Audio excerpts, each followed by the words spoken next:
Basta magaguso ka.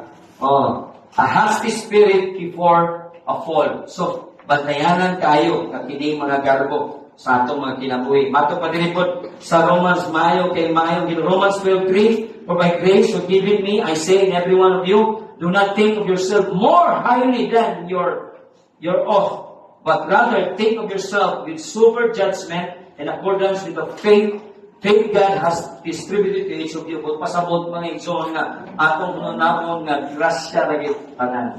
Dili pinaagi sa atong pagpaningkamot. Ikatulo, God does not always work according to our expectation. Sa malinaman, ang expectation dito siya patusno sa nindot nga suba, pero dili mao ang expectation. Nagabantay ba mo nga ang usahay ang subang sa Ginoo labi sa atong expectar?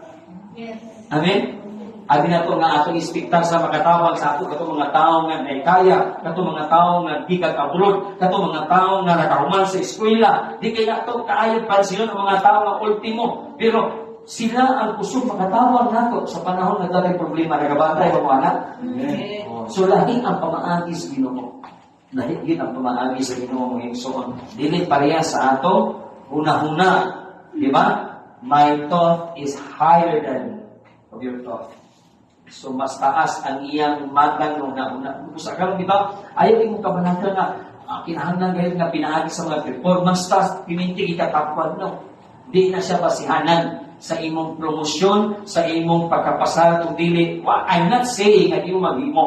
Pero kung makapasing lang po na piminti niya, nga ma-take for granted na to ang imong mga assignment, ang atong mga commitment das Ginoo na questionably ka na igsoon. Amen. Tapos yung imo na rin. Amen.